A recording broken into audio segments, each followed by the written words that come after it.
Everybody. Thanks so much for joining. My name's Bradley Franks, and I'm one of the Senior Growth and Partnerships Managers here at Applied. What we're going to be running through in our second session today is looking beyond unconscious bias and specifically focusing on the assessment part of the hiring process. So what we're going to be looking at today is how to assess and shortlist effectively without bias. It's going to take around 45 minutes to run through everything. And in the session today, what we're going to be focusing on are 4 key objectives. So the first thing that we're going to be looking at is, how does predictive assessment work? What sort of research is there around the sorts of hiring processes that you should be following when it comes to shortlisting applicants? We'll then be touching on 3 steps that you can do to design a skills-based hiring process. In the first session, we would have covered the introduction of bias in recruitment. What we're going to be looking at is really how to mitigate that in the third part of today's session, before finally touching on how to build effective work samples. So today we're going to learn all about the advantages and potential pitfalls of using skills-based assessments, what we call work samples, when it comes to hiring, so that you can go away and from day one start introducing these as part of your recruitment strategy that's looking to be fairer and more inclusive. So, as mentioned, what we've covered in the first session is where bias exists. What we're going to be covering in the third session is the role of interviewing. What we're going to be covering today is the role of assessment and shortlisting. So, without further ado, we all know that the CV is a pretty biased way to recruit. You would have seen this before.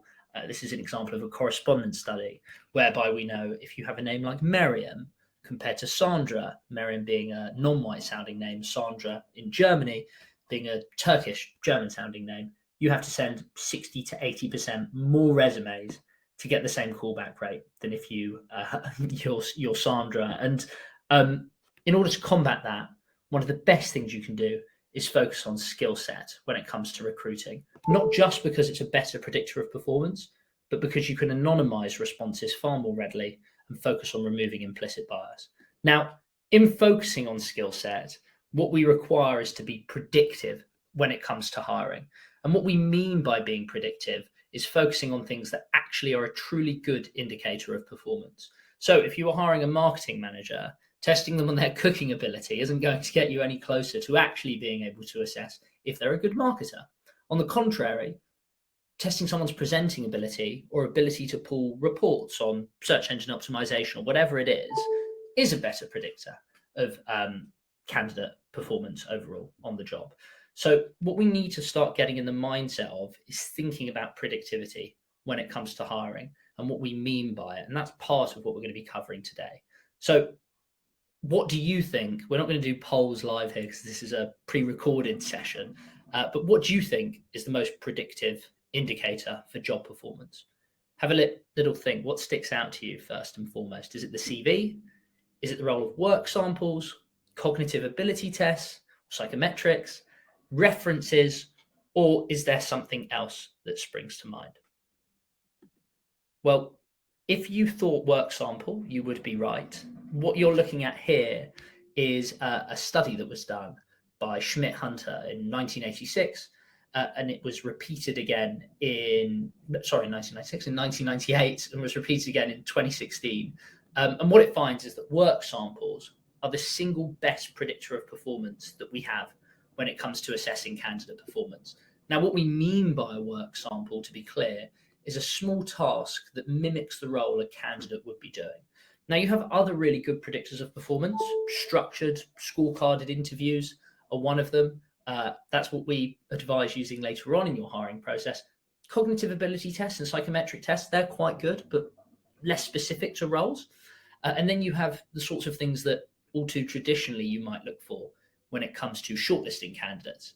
So the CV, focusing specifically on years of experience, years of education, and references, the poorest predictor of performance that we have overall. So, as mentioned, a work sample is an opportunity for a candidate to exhibit skills, ways of working, thinking, and attitude They can focus on hard skills or soft skills when it comes to actually assessing applicants. What we'll touch on today is how you can scope those out. So the first way in which you can design a skills-based hiring process is to remove as many opportunities for bias. Now, we would have touched on this in more depth in the last session, and if you want more details around that, do go back to that session. But I think the headline is, let's consider one of my colleagues, Patrick's LinkedIn profile. We look at his photograph and we get signifiers of gender, age, race. We look at the title that he's got or the location that he's in, and we make all sorts of assumptions about his background, which may or may not be true. That combines with university education, references, strategies, as well as mutual connections we have. All of this is triggering a part of our brain that leads for us to make conclusions about a candidate that may, or very well may not, be true. Now, even if you engage more deeply with a CV, and you can use marking rubrics, which our system offers, our ATS offers, which are a better way of assessing than solely having a yes or no or maybe pile, we know that you're going to run into lots of problems. So the CVs are riddled with bias, as are LinkedIn profiles, where we rely on letting candidates through to interview and ultimately hire that might not be a great fit for the roles that we're hiring in. And we also run the significant risk of missing out on great candidates that we should have pushed through to interview because they have the skills we're looking for, but we've not given them the opportunity to demonstrate it. So if you want to look for soft skills on a resume, you're going to be relying almost entirely off of vague proxies. Someone who has been in a team is a team player. Someone who says they work well independently can work well independently. Someone who's been on a debating club, especially for junior roles, is an effective communicator. Now, these may or may not hold true, but we can all agree that not every good communicator was in a debating club, or not every good communicator has evidence of experience that they've got that directly relates to that skill. So what we want to be doing is moving away from those sorts of indicators of performance and moving more towards work samples. And as part of that, what we need to do is create a system, create a process that goes against the grain of traditional hiring. Now, why is that the case? Well, if we look at this as an example of a traditional recruitment process, you've got your resume screen, so a CV screen, followed by maybe a yes, no, maybe pile that you're going to split people up into. The next thing that happens is you invite candidates through to a telephone interview where you sell them on the benefits of the role, and you often do like a pre-screening conversation, taking into account eligibility criteria and so on, at which point you might do a panel interview. Now, as part of that, with lots of organizations, you'll also do a test of some sort, maybe a job-specific test or a psychometric test. Now, the problem here is at that point, you've often sifted out so many candidates that you end up with a non-diverse talent pool, and you've got either far too many or far too few candidates that you've introduced for the more predictive part of your assessment process. After which, there's then often an unstructured meet the boss conversation where all the hard, more rigorous work you've done in ascertaining which candidates can do the job of those that you still have left is undone by being able to be influenced by those that are giving references, which we know are poor predictor of performance, or one person, i.e. the boss, saying, yep, this person's a great fit, or no, this person's not such a great fit. And that's not good for anybody, because it means that you're not making predictive hiring decisions. So what we would advise shifting towards from the majority of roles is a process that looks very much so akin to this. I'm just going to open my window here. Process that looks very much so akin to this. So you've got first stage of the assessment process is work samples. So you have candidates coming through, completing work samples, answering 3 to 5 questions that are tied to the role, and then marking those anonymously. You'll end up with a smaller pool of candidates to invite to interview if you're interviewing too many, and you end up being able to diagnose who can actually do the job early on. From there, then do a structured interview and try and keep that as close to the role as possible. A role play, a simulation, a take-home task if you're a data scientist you discuss, that goes there, and everyone's assessed against the same marking rubric before you then have a panel interview with multiple reviewers. Now, if you're hiring in a particularly senior role, you might want to use a quick apply approach where candidates can quickly submit an application, especially if they've been headhunted, and get invited straight through to interview. That's when you have volumes of, circa less than 10, 15 candidates in a hit list of applicants that you really want to be landing this position for. Alternatively, in the form of grad schemes where you have hundreds or thousands of candidates rather for 10, 20, 30 places, you might want to use an element of psychometric testing up front. But really, these are more edge cases. For your traditional hires, the sorts of hires that you're making in your organization day in, day out, from kind of junior through to mid to senior manager level, this process is more than sufficient. And what you'll do is you'll have a proactivity filter effectively. Those who are able to do the job will want to do the work samples. Those are the candidates that have already amended their CVs. They're the candidates that are writing custom cover letters, and they're the candidates who aren't necessarily getting the credit for doing the work that they have put in to the application through the process that looks something like this that you're following now. So, one important thing to do when focusing on all of this is not to overemphasize experience or education as predictors of performance. Now, you could take it into account if needs be, but we know from the Schmidt-Hunter studies, they are a pretty poor predictor of performance, unless, of course, you're hiring in an accredited industry, like a doctor or a lawyer, and you have to have a certain form of chartered qualification. And I think the third thing we would strongly advise doing is structuring the way in which you interpret candidate applications.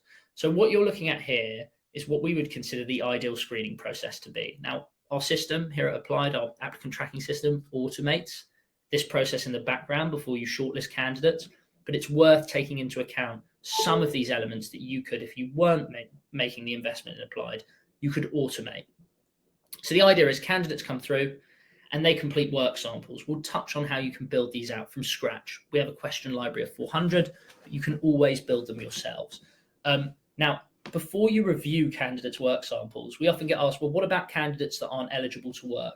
What about eligibility criteria? What about visas? You can, of course, ask candidates those questions up front and make sure you're not investing time shortlisting candidates that aren't a fit. But once you have got candidates that are able to work in your organization, what you want to be doing is 3 or 4 things to mitigate the presence of bias in the shortlisting process.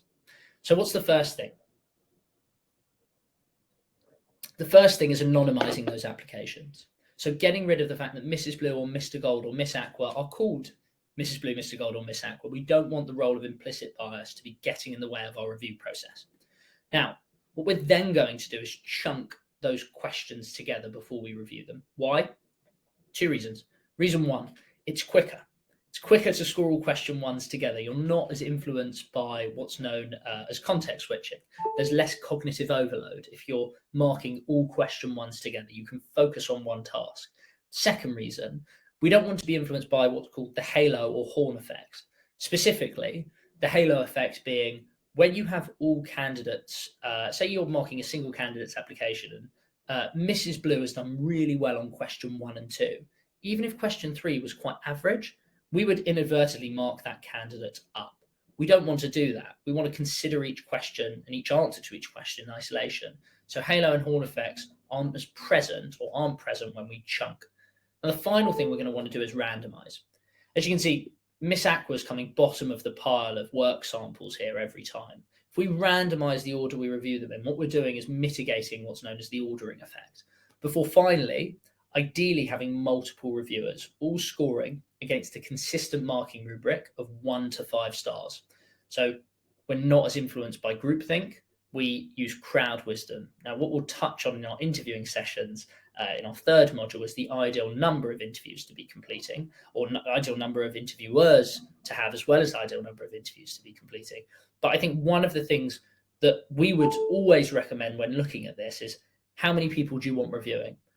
Does 3 people sound like a lot? If you have 500 applicants, yes, absolutely. You might want an initial sift of 1 or 2 people marking all the applications and then having multiple reviewers. But for the vast majority of mid to high performing candidates, introducing more than 1 reviewer is going to be the best way to optimize your decision making. What you'll then do is reconstitute those marks. You could do this through an Excel spreadsheet if you needed to. Our system does automate it. And what you end up with is a really clear evidence-informed score that guides your decision. So in this instance, Mr. Gold scores 2 out of 5, Miss Aqua scores 3, Mrs. Blue scores 4. Mrs. Blue is one of the 5 out of 50 candidates that progress through to interview. Underpinning all of this should be data. So you should be able to look at the application that Mrs. Blue put through and say, okay, with statistical significance, how well did they score around motivation versus, making interactions efficient or prioritization? And each one of those work samples you set should be tied to a skill based on the task that you're going to be doing. And we'll touch on how that works. Now, if you're sat there thinking like, this person in HR or the people space, my boss is never going to let me do this, what are some good places to start? It's not perfect, but anonymizing the CV is better than doing nothing. That said, I have spoken to some organizations that invest, 20 hours a role just removing names from applications. So if you are anonymizing them, be mindful of A, the impact that's having in terms of time invested, and B, the results that you're seeing in terms of diversity. Secondly, start from either ends of an application pile. So if you are, if you're reviewing applications and you've got two people reviewing them, try to ensure you're not marking them in the same order. Try and navigate ordering effects by having one person start at the top of the pile, the other person starting at the bottom. Get 2 to 3 people to check those applications, which sort of feels in line with that. And if you can, replace a cover letter with an application form that doesn't list your work history. No one wants to do that. That's what a resume is for if you have to use it. Get people to answer questions that are related to the job, which we'll touch on in our session today. If you have to use the resume, you have to use the CV. There are people in the organization that are die-hard resume bystanders. Then what we would recommend doing is having a predefined list of things that you're looking for, and then scoring the resume against that list. So at the very least, you're being more rigorous with your shortlisting. And if you can, and the CV is still being used, thinking of things like neurodiversity, offer a CV-free route for hidden gems to be uncovered. That could be giving them the ability to have a phone call with the hiring manager and running through the sort of things that they're looking for on the resume sift, but just giving people more flexibility to do that, really important. Now, finally, audit your process for predictivity. We'll touch on how you can do this in more depth at the end of the session. So that said, what we've looked at so far is what's a predictive form of assessment? What are 3 things you can do to focus on skills? Let's actually touch on work samples and how they work in more depth. So we want 4 things effectively from any form of assessment. We want to clearly identify who can do the role. We want something that's inclusive for all applicants, or is far more inclusive than that which we see in traditional hiring processes. We want an effortless process for applicants, something people love, and something that focuses on data, something that's not prone to bias. So when thinking about skills-based hiring, there's 3 sort of pillars that we can break this down into. There's 3 ingredients that you need. The first thing is thinking of the skills that are required to do the role. Those skills look like the sort of things that you're going to be doing day to day, the sort of attitudes that you require, the behaviors. Basically, what are you looking for in a person that's going to be filling this role? Now, the second thing is the tasks and responsibilities, which is the day-to-day. What are you actually doing when it comes to managing your hiring process, when it comes to managing your day-to-day tasks, having been through that hiring process? And third is what challenges is that person going to face? What could stop them from succeeding at fulfilling the tasks and responsibilities they have? So, these categories are just for orientation, and we don't have to be rigid about the definitions of them. But really, what you need to be thinking about at all times, front and center, when building work samples, are these 3 things. So let's consider a project manager role. They need to be able, as far as skills, attitudes, and behaviors, budget, delegate, monitor different KPIs, manage a team, engage lots of different stakeholders. Now, what does that actually look like in terms of tasks? There's a lot of building, managing, and maintaining relationships. There's assigning different tasks to project team leads and making sure things are on track. There's managing spreadsheets and looking after budgets and coordinating them. There's trusting in the team. And then the challenges that you might have to all of those things are, people being difficult, stakeholders being challenging, priorities competing that would risk you hitting budget goals, uncertainty. COVID is a perfect example of something that could easily have wavered a project that you were working on. unforeseen changes, those sorts of things. So when it comes to actually thinking about building work samples out, where can we look for inspiration? Well, there's a few places that we would recommend going to that already exist that should be available to you. First is job descriptions. They should list the sort of tasks and responsibilities you're doing. Performance reviews, 6-month probationary reviews, as well as annual or quarterly performance reviews should also focus on the sorts of things that people in those roles are achieving. And finally, team members, especially if you're replacing someone, finding out what that person does day to day and what makes their job is also going to be crucial in scoping out those work samples and using team members if they are leaving to help define the role that you're effectively replacing that person with is very useful. Now, I think another source for inspiration that we've not mentioned here is the applied question library. We have 400 work samples built into our system that are a great place to go to when focusing on hiring for skill set. Now, if you don't have access to the tool, you can't use that. So there should be general resources on the internet that have work sample questions for each sort of profession, and Googling the role and looking at different job descriptions and different performance reviews and so on and so forth is a great place to go to as well. Now, let's think about some specific work sample questions. So you're hiring an education director. Let's think of the 4 sort of tasks that we want to be assessing in this question. The first is, how do you persuade stakeholders? The second is strategy, budgeting, and being adaptable. Now, that final point, being adaptable, is relevant to that last point we focused on, which is what challenges do you have? Now, each one of these tasks is tied to a particular skill. So being able to demonstrate empathy and being creative and being able to prioritize and being able to communicate, they're all actually soft skills. I say soft skills, they're like values-based skills in the context of this question. So an effective work sample should present a scenario that places you in the position of doing that role and asks for you to respond. So the funding for the summer program's fallen through. You're now short of $20,000 for your program with 500 students across STEM, sports, arts. You can see the budget here, upload a document that relates to it. You had activities, field trips, and lesson plans drafted already, but now some new activities are going to have to be cut. Describe your course of action and what will you prioritize to deal and manage stakeholders, teachers, and students. So there's a 2-part question there. Describe what you're going to do and what would you prioritize to deal and manage stakeholders, teachers, and students.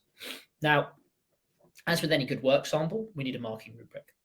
That marking rubric that we've suggested off the back of this question looks like this. A 1-star answer would lack creativity or a creative approach, wouldn't prioritize, wouldn't have much room to discuss anything further, and would have basically one single proposed action without much leeway. Now, a 3-star answer will give the context, what they know to be true, effectively communicating. Empathy would be there. There would be some solutions, but there wouldn't necessarily be a clear prioritization. A 5-star answer would provide the full context. It would demonstrate empathy and actually list the awareness of the difficulties that might be placed by certain decisions that have to be made. Creativity would potentially give multiple options, and prioritization would be logical and balanced. Now, most work samples, we would advise only using 250 words or so as a candidate. So there's quite a lot in this question to cover, a lot of ground that needs to be covered in order to effectively communicate this. But what you have is a guide when scoring candidates' applications against. It's not some wishy-washy cover letter that you have to try and elude candidate quality from. And again, through our ATS, you can automate the sort of responses that people scored against and see a skills map. You could probably create something like that through Excel. So in terms of building those sorts of questions out, there's 3 steps. The first is identifying skills and what are the core aptitudes required for the role. The second is identifying tasks, so what one does to use those skills day to day. And the third is defining a rubric, much like the Likert scale, the 1, 3, and 5-star rubric that we covered just now. There's 2 routes that you can get to building a work sample. The first is from the job description, defining the task, so the day-to-day, and then scoping how the tasks reflect the aptitudes required.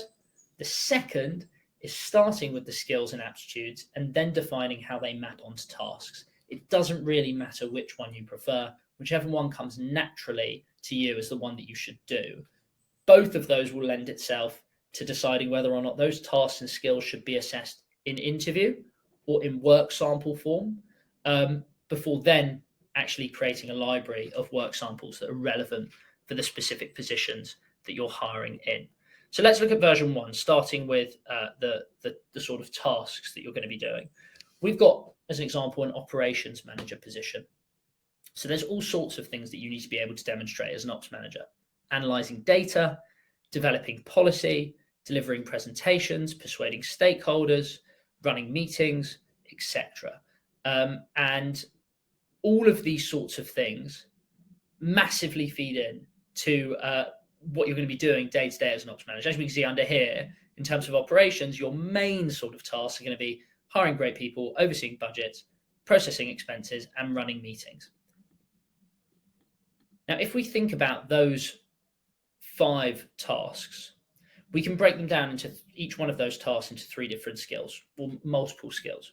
So if you're holding others accountable as a task, the skill or aptitude that you're going to be focusing on there is defining different metrics, communicating what they look like, and focusing on results. Now, here's an example of a question that actually doesn't focus on that, but rather focuses on persuading stakeholders, negotiating with suppliers, and holding others accountable. Actually, holding others accountable does come into that. So here you go. You've been helping the marketing team organise a diversity event for 250 people at a venue in central London. Many of our clients and partners will be there, as well as the press. 1 week before the event is due to take place, you get a voicemail and an email from the venue telling you they've accidentally double booked the room you'd reserved. They offer you a slightly smaller room that will seat 200 in another related venue nearby. What actions do you take? Now, this actually happened to us, I believe. And the way that we advise scoping out a marking rubric is based off someone being able to demonstrate the sort of skills that would be required in terms of risk management, time management, judgment, resilience, communication. It's really up to you how you define what a 5-star answer looks like. But the key thing is you have a consistent indication of what good or bad looks like. If you want to start with skills, let's consider the operations manager role.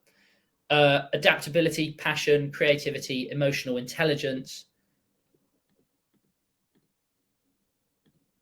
We start with those and then we map out the tasks. So we've got communication that relates to running meetings and holding others accountable, being results focused, tracks onto tracking OKRs and analyzing data and tracking teams' performance. You can do them either way. Consider that these questions, work samples, can be used from entry level all the way to senior exec. So if you're hiring a PA, you could ask a question along the lines of, to assess prioritization and judgment, you're the executive assistant for the CEO of a mid-sized consulting. Her flight has been cancelled. She has an important meeting in London in 24 hours. What do you do? Another question, senior roles, communications director. You're pitching a link. Journalists that you've reached out to at major newspapers have said they don't have space. It's COVID. Write an email responding to why they should publish your link. Now, the interesting thing about work samples, and one thing I want to stop and point towards, is they could demonstrate thinking. So you could get somebody to outline, in the instance of the PA thing, how would you think about this problem and what actions would you take? The next thing that you could do is get people to actually structure responses, like emails or listing out what tangible actions they would actually do or what messages they would send, and including the context of that. The third could be prioritization in some way, shape, or form. So you've been given 5 things to do. Which one do you choose to do and why, or list them in order of importance? Another thing that you could do is ask in bullet point form for somebody to outline, what's their thinking behind making a particular decision. But there's different formats that you can use when considering work samples. If you're hiring engineers, the 5th way you could go about assessing is by getting people to actually outline code. So it doesn't necessarily have to be that you're always getting people to respond, I think X, Y, Z. you can place people in the role and assess them off the back of that. So another example, you're hiring a customer service, customer success position. There's a disgruntled, oh, can you still see my screen? I think I've lost my screen here. Give me 1 second. There we go. There's a disgruntled user, and they've written an angry email. Draft a response in 200 words or less. We're testing for writing skill, emotional intelligence. We're looking at the core task of doing customer support day in, day out.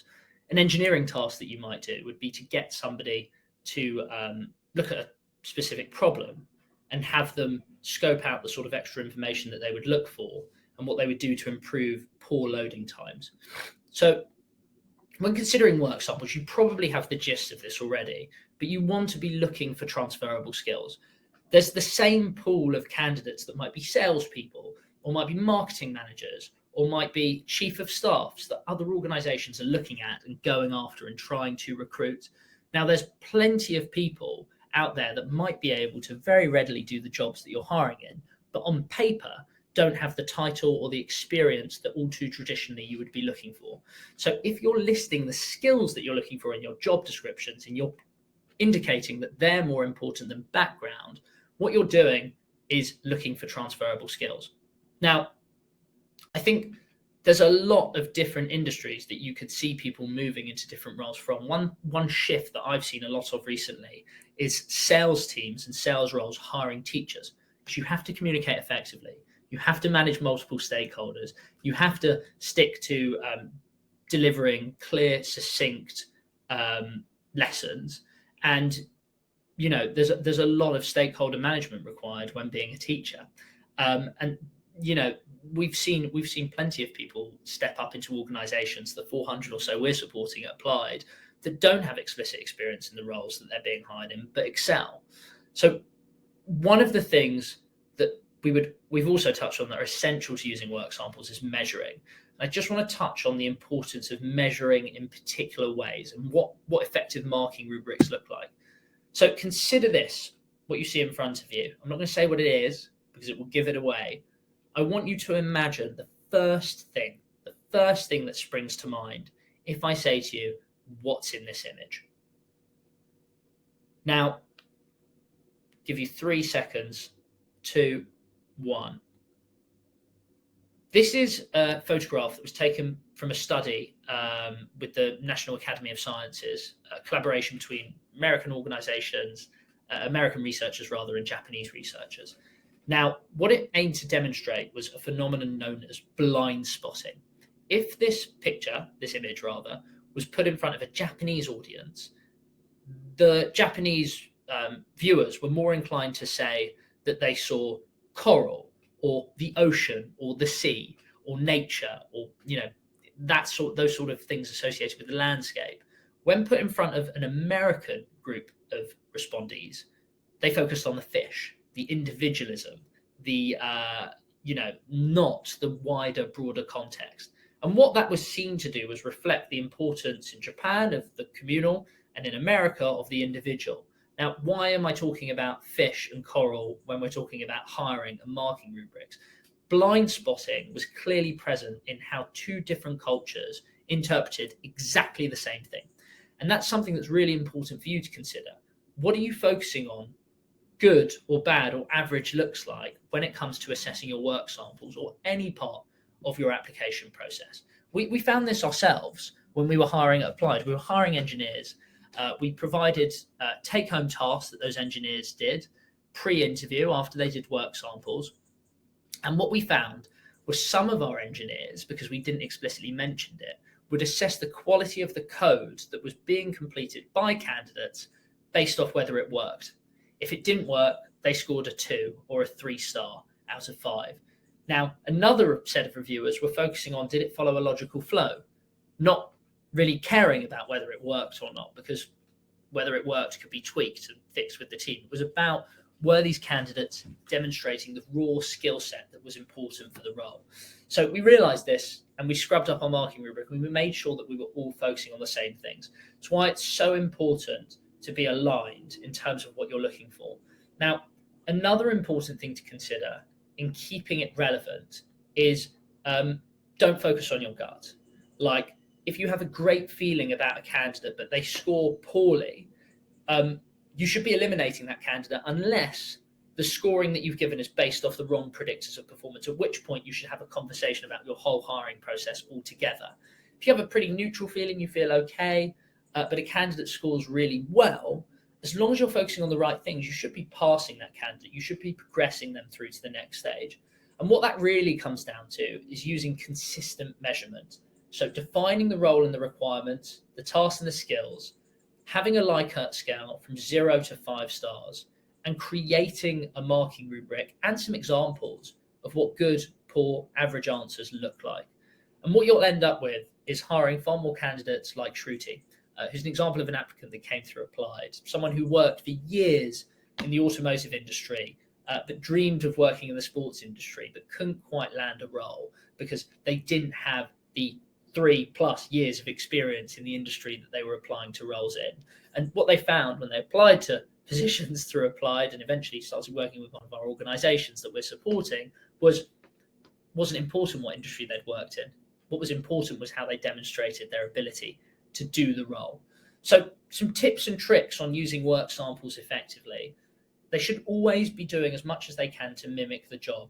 They should be focusing on the context around what you're actually going to be doing on the role. So don't rely on a specific sort of situation that you have to have encountered in order to answer them, but how you would approach one that you're now doing. They should focus on a variety of formats: emails, explaining thinking, prioritizing, doing coding tasks if you're hiring engineers, explaining how you structure meetings if you're recruiting salespeople, talking through process. Those sorts of things are great. Mixing them up are great. People don't want to just do application forms. You want to keep the hiring process truly engaging. And finally, being consistent. So knowing that you're looking for the same thing when it comes to hiring, also really important. So when should we actually ask those work samples? Well, we've alluded to this at the start. Initial SIF takes place off eligibility criteria. You then want to focus on 3 to 5 work samples that come in first and foremost, testing the most critical skills. There's a balancing act. We often get asked how many questions should we ask. 5 really is the maximum number. You want to be balancing the candidate effort. You want candidates qualifying themselves out that don't want to do the role. They look at the tasks that are required. They say, hang on a minute, this isn't for me. But you want to incentivize the candidates that do to be able to do so in a timely manner. We're talking a couple of hours, absolute maximum. Now, if you can't assess some skills in text format, that's fine. Move on to doing them in interview, but test the bare bones minimum that's important nonetheless. And finally, consider how much on-the-spot thinking is required for this specific task. If you're hiring a salesperson like myself and you're focusing on how well does somebody react to pushback handling, you're not going to do that really effectively through a work sample. You're much better getting somebody to think on the spot in an interview and respond to an example of a pushback if they're presenting a mock pitch, for instance. So some tips and tricks there on using work samples effectively. One penultimate thing to focus on is this topic of culture fit. What is it? How do we evaluate it? And how is it important? There's a nice quote here that I really like from Patty McCord from Netflix. What most people really mean when they say someone's a good fit culturally is that they're someone they'd like to have a beer with. But all sorts of personalities can be great at the job you need done. The misguided hiring strategy can also contribute to this misguided hiring strategy can also contribute to a company's lack of diversity, since very often the people we end up hanging out with have backgrounds much like our own. Now, what does the data say about culture fit? The data says culture fit can be really good at ensuring candidates are satisfied with the organization they're working at. That's great. What it's not so well correlated with is how well candidates perform tasks, how well candidates perform in their job, and actually, in spite of their org satisfaction being high, their likelihood of turning over is not correlated with the role of culture fit or someone being a good culture fit in the slightest, which is really interesting. One of the ways that we've seen some more forward-thinking organizations reframing the role of culture fit is to focus on values and culture add. So culture is really defined as how we function as a group, and how we live our values as individuals. Values are shared beliefs that guide our decision making and don't have as much relevance to who we are or how we operate as an individual. So let's consider Slack. They've got these 6 values. Walmart have these 5. Applied have these 5. Now, they can all sound quite wishy-washy, but the best way to get your employees to exhibit their values is to get them to live and breathe them in terms of referring to how they are doing certain things in their role that reflect them. So here at Applied, when we talk about owning and driving change, what that actually means is taking accountability and doing things rather than sitting still, because being proactive at a startup is massively important for having an immediate impact in the organization. On the contrary, championing the user is all about making sure that the people who are using our product to recruit with are those that we're building this for first and foremost. And we'll refer to product feedback sessions that we've done with users based on features that we've built as part of championing that user. Now, it's important to consider the role of your values when building work samples, because what you can do is start to define your marking rubric against the sorts of hard and soft skills and values that are important to you as an organization. How, when any set of questions are asked, are certain values being demonstrated in responses? So what you could do is, for instance, look at this question. You're asking a candidate the following work sample. You're helping the business to identify and appoint a new product manager. You've noticed that the hiring manager is not following the recruitment process. They're pursuing the back door. They're using referencing, focusing on years of experience. What do you do to resolve it? What arguments would you make if someone's digging their heels in? Now, whilst a great response might be a great response, there might be certain things that Slack look for, like being playful and empathetic with your response, that at Applied, we don't focus on quite as much. Owning and driving change and being evidence-based might mean that you focus more on data if you're responding at Applied, versus if you're responding at Slack, you might focus more to the human-centric side of things. Now, these are just ideas, but important for you to consider when scoping out your roles. And of course, if you have people that are leaving the organization, or you have people that are experts in their field, involving them in defining work samples is only going to benefit you. So we've used work samples. How do we actually make sure that we're improving on our recruitment process every single time we hire? Shouldn't be this mic drop moment where we say, yep, we've recruited, let's run off into the distance, we've made a great hire. We want to be improving that every time. There's 2 things we can do. The first thing is use a recruitment score. The second thing is using an appraisal score. So a recruitment score is like the score that you're giving candidates that have performed in particular work samples. The second appraisal score are the metrics that you use from the same rubric at 6 or 12 months that you're reviewing a candidate. Now, how do we actually create these?